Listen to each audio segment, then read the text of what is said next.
Okay, thank you very much for the warm introduction, Shlomi. It's always a pleasure to come back to Israel. I think this is my fifth, 6 years. And maybe this is the easiest year. I think the past few years, there were the most interesting things flying around by the time I was coming. So today I wanted to talk a bit about the Jenkins and the role it plays in the world of continuous delivery. And then to talk about that, I kind of want to go back in a time a little bit. So about 100 years ago, there was this huge industry disruptions that happened, which was known as the assembly line. So the Ford, they invented the brand new way of assembling cars at amazing speed. And then it was such a game changer to the point just that from then on, just to compete with Ford, the other competitors have to entirely rebuild the way they work. So to see the impact, previously to the assembly line, it took about 12.5 hours to assemble one Model T, the famous car. With assembly line, they were able to bring it down to 1.5 hours. So this wasn't just a little bit of productivity improvements here and there. This was a complete game changer.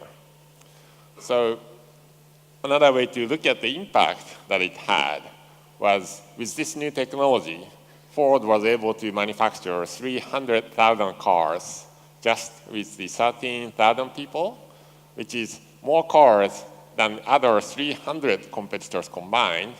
And they had 5 times more employees, but they weren't able to catch up with the amount of production that the Ford was doing. Now, this kind of change doesn't just happen in one day, right? It takes over time, period of time. So if you are in the boardroom of the competitors around this time, this must have been how it looks like, right? You see the storm down in the horizon. You see that there's a disruptive technology that's going on, and you need to adapt it, right? If you keep driving this road, you're going to end up in some unhappy places. But because it's not very easy to adapt this, make these transformations, people tend to stay on driving on the same course. And most of us don't even know what these 300 competitors are nowadays. And I think a very similar industry disruption is happening right at the moment. And people in this room, I think, is at the forefront of it, which is this thing that a lot of people have said many times, but the software is eating the world. And then the best place to see it is perhaps the same car industry that I just talked about. So this is the dashboard of Tesla. If you look at it, you see that they spent a lot of effort into software parts of it. So the car is no longer just a piece of hardware that has the engines and the tires and so on, but more and more the software is becoming a critical part of it. And then so much so that in Tesla, you can actually get the software update over the air while your car is parked in the garage. Now, you kind of take it granted on your iPhone and so on, but if you ask any serious engineer at the car manufacturing company a decade ago that, oh, I think your car should update itself while it's sitting in the garage, then they probably laughed at you. But yet, in 2017, that's a new baseline that every other competition is trying to match. And another great episode that illustrates this point is when they had this incident where I believe the Tesla car scratched the bottom of it with some trees on the road, and then the car caught fire. So these are, it requires this is the kind of situations that require a safety recall. One where you have to put your car into the dealer and they fix it and you can drive it back. But with Tesla, they were able to solve this problem by sending the software update so that the next morning when people drove out the car from their garage, the height of the car was just a little bit higher, enough to clear this kind of problem. And then this disruption was so new that the regulatory body, the US government who oversees the safety of the cars, has to scramble because they are simply not used to the idea that the software can fix the safety problems. So that was another great episode. And then maybe the one that truly illustrates this point is this software update that enables this self-driving capability to the cars. People who bought Tesla years ago, they had zero expectations that the car would develop this functionality of the driving by itself. But yet, one day, people got the update through the software, and the next thing you know, your car has these amazing capabilities. Now, if you own the car, I don't know how many people in Israel own the cars, but if you own the cars, most of you might know that as soon as you drive out from the dealer's parking lot, your car has almost already lost 10–20% of the value, right? But with the software increasingly becoming more critical part of the value, sort of this structure might change in the near term, right? Now, the cars with software update can become more and more valuable over time. At least, the speed in which the value declines could get a lot less. And if you think this is the last disruption in the software in the cars, then I can tell you about all these little guys rolling around where I live in San Jose. Now, these new innovations in this industry is going to be more and more driven by the software. And then, so that's what I mean when I say software is eating the world. Now, I only talked about this one industry, but this kind of situation, this kind of digital transformation is happening everywhere, in agriculture, in fishing, in restaurants, in transportation, you name it, and more company sees that they need to become a technology company, that they need to be better at delivering software. Now, the good thing about it is that the bad thing, depending on our perspective, this kind of change happens whether you like it or not. Now, I like taking pictures, and so is my daughter.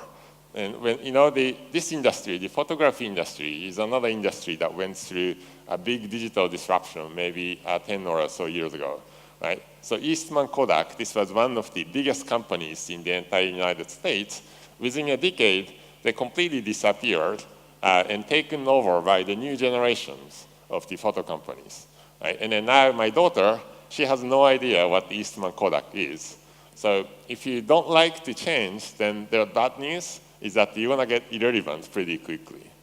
So given this context, given this much emphasis going on in the software, it's kind of no wonder that the analysts, that these companies that have a pulse on the industry across many sectors, all tell you that the number one challenges that face any industry is the non-stop demand for more and more applications, more features, faster delivered, and so on.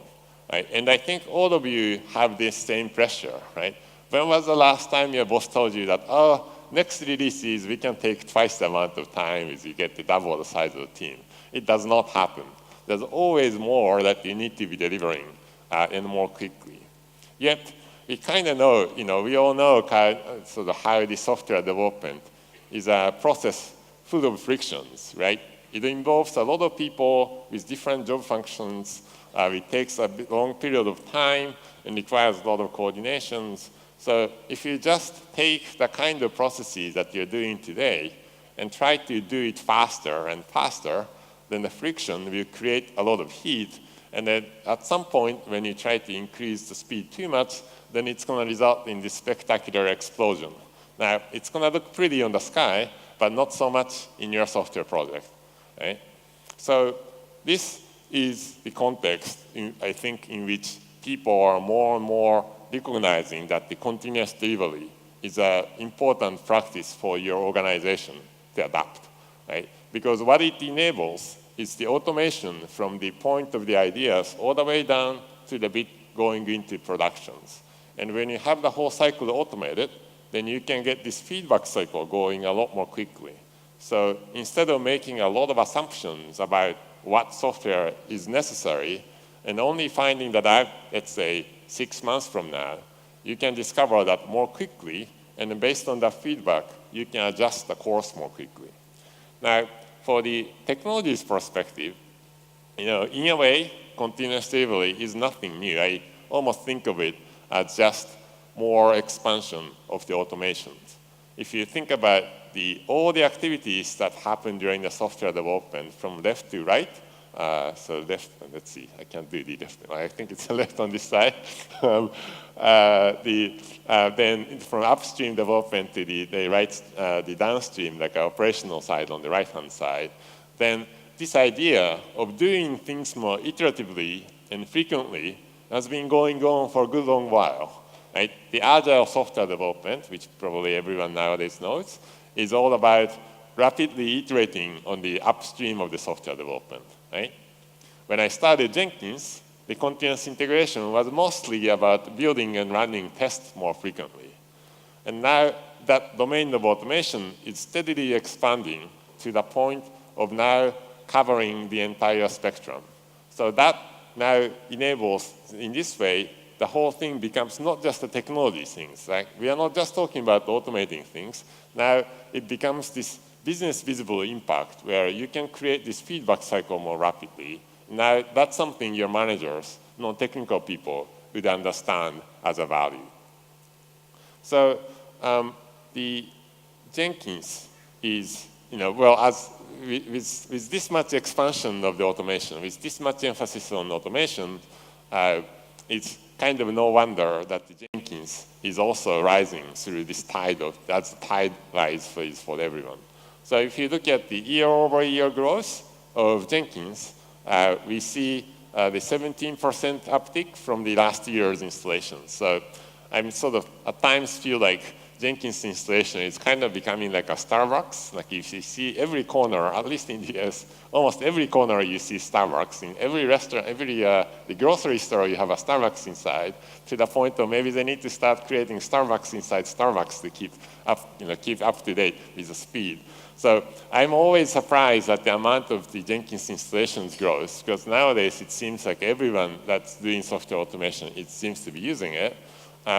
But if you think this installation going up is a surprise, and I was even more surprised to see that the amount of workload, number of jobs that the people put on these Jenkins has the 50% improvement, the increase year over year to 12 million. And then the number of computers that's driving this workload went up 35% to more than the 500,000 in this year. And then, the plugins, number of plugins, which I think of as an indication of the vitality of the community, it also went up significantly. We have added 250 new plugins last year. So what this means is almost every working day, somebody somewhere around the world is creating a brand new plugin. I'm not even talking about the releases of the new version of existing plugin. The brand new plugin, we still have 350 of them last year, which is amazing. And according to the survey, most of the people, I think the 85% of the people said that their usage of Jenkins is increasing. So again, this is the number perspective to look at the growth of automations, growth of continuous delivery in our marketplace. So in reflection, given this reality, in the Jenkins project, we kept ourselves quite busy for the last year. So the way I think of it is what's going on in the community right now is a bit of a renaissance. Jenkins, I think, is already, if you think about the first line of code that I wrote in what eventually became Jenkins, it's almost 13 years now. So this is a project with a long history, but we are kind of reinventing ourselves by adding a lot of new technologies into the mix. And one of them is the pipeline. So the Jenkins pipeline is something we started working on maybe 2-3 years ago, and we kept doing at it. So what this does is simply put, this like a new, better way of configuring Jenkins. It allows you to define the definition of the build and continuous delivery into a Jenkins file, and then put that into your version control system.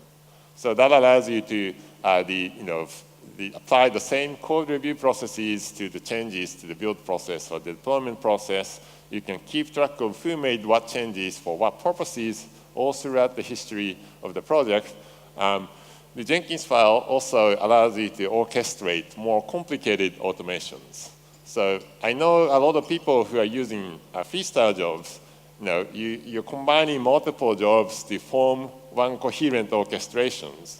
With Jenkins pipeline, you can collapse them all into just one job, which makes it so much easier to see the big picture and then keep track of what's going on in your software delivery pipeline. And another way to look at this is it allows you to grow from simple to complex, right? I mean, this whole continuous delivery and DevOps transformation is a bit of a journey. So I don't know where you are in this journey, but what happens is often what started as a simple things like just build and test automations grows and grows into more complicated orchestrations. And when that happens, the Jenkins pipeline could sort of like evolve with you. You don't have to ditch what you've been doing in order to move to the next stage. So these are some of the important aspects of the Jenkins pipeline. This kind of thing allows Jenkins to do sort of very different things or serve very different use cases in ways that the people expect in 2017. So, the defining Jenkins file is very, very easy. So you basically define a series of stages, and that constitutes your build. So this is actual functional example where we are just invoking Maven to do the build. The Docker is also the first-class citizens in Jenkins pipeline, right? So we saw the stats earlier from Shlomi that the Docker is obviously becoming more and more popular. And then as the Docker usage rises, so is this mode of use of Jenkins, where the Docker container is how people package the build environment and tools necessary to it. So here, you could specify what what Docker image to use to run the portion of your building. And you can, obviously, different parts of the pipeline can use different images as the need arises. And all the familiar Jenkins goodies, like recognizing the test results or archiving files or interacting with other jobs, all these functionalities are still readily available in this Jenkins file. So that's what really makes Jenkins uniquely useful. And that power is still right there. With Jenkins pipeline, we have different ways of reusing PCs, right? So for example, with Maven is one of the functionality that one plugin adds. And by creating this kind of thing, so what this does is it branches Maven in the sort of the proper way that's suitable for the CI/CD environment. And also, it automatically understands what your Maven is doing. So this kind of integration allows you to get productive more and more quickly without configuring too many things. Another thing, another important part of Jenkins pipeline is this ability to abstract things away and reuse them, right? A part of the growth of the automation, the continuous delivery in the organizations, is that your different developers have to become immediately productive by using Jenkins without necessarily knowing too much about Jenkins, right? So what we allow you to do is instead of defining every single thing inside this Jenkins file, you can abstract away the common parts. So here, I wanted to define this my build as if it's a part of the built-in Jenkins. I can do that by using the library functionality. So the way you do it is by configuring Jenkins to link this library name to the actual Git repository. And in that Git repository, you can define what this my build means, right? So this part is a little bit more involving, but you can imagine the central, let's say, the release engineering team or the architecture team whose job is to define the company standard build process or deployment process could create this kind of library, maintain them, version control them in the repository, and then instantly make product people more productive. And also, at the same time, enforcing the common standards so that everyone does the right thing. The last thing that I wanted to touch on in the Jenkins pipeline is this ability to do things a little more complicated. There's always this feeling, like I get this when using Maven, that, if I could only do this little bit of things that the Maven doesn't allow me to do, right? So with Jenkins pipeline, you could escape out to the Groovy DSL scripting capability to do all the whatever complicated things you need to do. Right? So here I'm doing just a simple for each loop to trigger 3 other projects. Right? If you're using Jenkins pipeline for long enough, I'm happy to report that this thing actually, you might notice that this is a previously not working example. I'm very happy to report that we made this one actually work. So that's the Jenkins pipeline, a very important innovation in the Jenkins project in the last few years. Now, the other thing that we've been spending a lot of effort on, and then finally we were able to release this past March, I believe, is the Blue Ocean. What Blue Ocean is a brand new user experience on top of Jenkins. So the Jenkins is, one of the common feedback to Jenkins is that its user interface seems kind of dated, right? And I accept that, but this is, it was difficult to make this big investment to make this brand new refresh of the user interface because we had to be compatible, and this is a kind of effort that takes a long time. And when I think about it, this is one of the great contributions from CloudBees. When you have a company in the ecosystem, we can organize bigger resources for the project. Right? So we formed a team of 7 engineers and have them spend the entire year to work on this big user interface effort. Right? It's difficult for the community contributors who are working individually to drive this kind of big change. So I'm very proud as a CTO of the company that we were able to contribute this effort in the Jenkins project. So one of the things that the Blue Ocean does, it's very designed from scratch to work with the pipeline. So in this URI, I'm showing when you specify Jenkins to point to one Git repository, the Blue Ocean would automatically recognize all the branches in it and then show you as a separate jobs. So you can see which branches are more active, what's going on in different branches. The same thing with the pull requests. Right? So it automatically recognizes all the pull requests on your repository and be able to build them, send the feedback into the Git repository, the GitHub repository. So if you're using this kind of code review as an integral part of the build process, then the people would automatically benefit from this kind of automated validation. And then you can use that information to decide if you're going to merge the change or not. Now, if you look at the individual build that has happened, then the thing you see immediately is this sort of subway map view, as I call it, right? So here, in this test, I have the build followed by the Selenium test that's trying different browsers. And you can instantly see those different activities as a unit instead of seeing one big log file that doesn't have any structures. And in the unfortunate event where you made some mistakes, then this is the kind of screen you'd see. So again, immediately you can see which part of your whole thing where the problem has happened, and the log files that you see down there instantly takes you to the point of the problem. So this common workflow where the developer caused some build breakage, let's say, in the pull request, and he or she needs to look into what was the problem, you can immediately see it and then become very, very productive rapidly. So this is a kind of sort of the user experience thinking that we did properly for the Blue Ocean that was lacking perhaps from the previous one, the classical UI. Another recent big features in Blue Ocean is this visual pipeline editors. So I showed you some Jenkins file earlier, and then the geeks in us would like that you can edit this in VI or Emacs and version control them. But sometimes for people new to this whole thing, it's not always very easy to understand what you can write in there and what it means, right? So with Visual Pipeline Editor, you can kind of click around to build this pipeline, and then when you save it, the result goes to the same Jenkins file format. So after a few tries like that, you get the hang of how what you're designing in the UI maps to the text file, and then the cut and paste will take care of the rest. The Blue Ocean and pipeline are sort of designed to work really well, right? So they're designed hands in hand to work together. And then so together they create this very new experience of using Jenkins that was not possible just a year ago.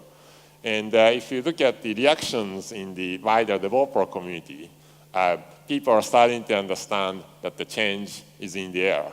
So this quote on the left is taken from the Hacker News. So these are, generally speaking, very cynical people who are difficult to please. And even those people understand what we are trying to do in the Jenkins community. And then people who have tried Blue Ocean Pipeline generally understand the value and find it very useful. So as a testament to this, this transition, we've seen year over year 30 times growth of the Jenkins pipeline usage since the last year. So the community is starting to understand that this is where the project is trying to take to, right? And then more and more people are switching to its use. So this is perhaps the most important part of the message that I wanted to bring here. Now, but those are not the only thing we are doing, right? So one of the things I'm doing nowadays when I go out is go sort of visit the companies, organizations that's using Jenkins, and then have sort of deeper communications about how they are using Jenkins and what are their challenges and so on. So one of the discovery that I have done is surprising number of people still don't know much about what we are doing in the community. Right? They set up Jenkins into certain way, say 2 years ago, and they are very happy with the way it works, so they kept using it. So they tell me all this problem of, oh, I wish you can version control the Jenkins configuration. And I'm like, dude, we've done that in the years, right? Jenkins pipeline, have you not heard of it? And they don't know. So I started telling the people in my team that if we stop developing any new features and just spend all the effort telling people what we already have, I can fool people for a whole year just by telling you what we've done that you don't know. So so that's a kind of a wake-up call for us, right? We've been too busy building things, but we kind of neglected to tell people what we are building. So so like a learning from that is that we spend more effort then we give more focus on educating and arming users about how to use Jenkins.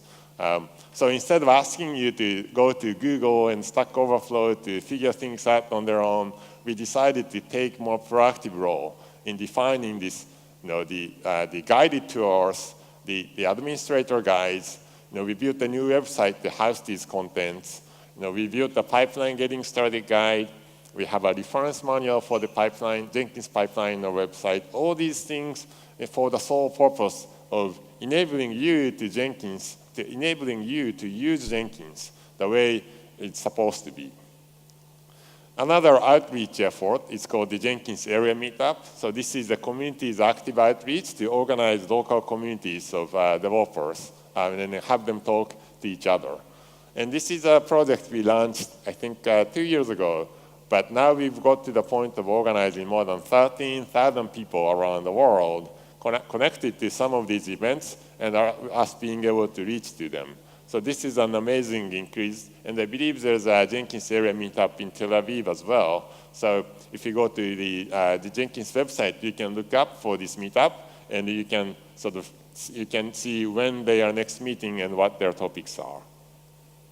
Now, not every topics are sexy things, right? There are things that we kind of have to do behind the scene while you're sleeping to keep things humming along smoothly and so on. Addressing security vulnerabilities is one of those. As Jenkins become more and more important part of it, it's painting a bigger target for the bad guys. Right? So last year, we spent 30% more effort into the increasing the security-related velocity to keep up with this demand so that you can use Jenkins with the confidence. The community infrastructure is another unsexy work. So in Jenkins project, we have a lot of apps that we need to be running, including Confluence and Jira and stuff like that. So we've deployed Kubernetes so that we could house all these random hodgepodge applications.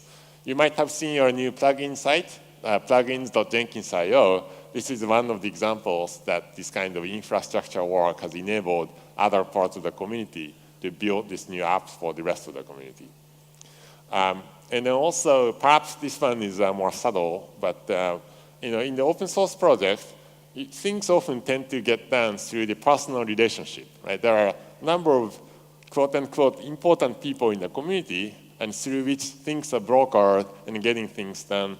But as the project matures and Jenkins project is getting bigger, we wanted to provide more clarity around how to contribute them or reduce the people dependencies, right? So even if my airplane back to San Francisco is going to drop in the Atlantic Ocean and then pass away, I'm very happy that this project is going to survive thanks to the additional structures and processes we have put in the community. So this is the not very glamorous but important work that we keep doing, and we expect to do more of this work in coming days as well. So the bottom line I wanted to pass on is that in the Jenkins community at the moment, a renaissance is going on, right? The Jenkins pipeline and Blue Ocean are designed to work together to build the future experience of Jenkins. So I'm pretty sure there are many of you here who have not had the time to use these things, that you are just happy with what you already have that you set up 2 years ago, but you are missing out. Right? This is where we are taking, we obviously are not going to pull the rug under you, but at the same time, our future effort will be spent more and more on these key technologies. So I really encourage you to take a look at these new things that we've been doing and then start taking advantages of them.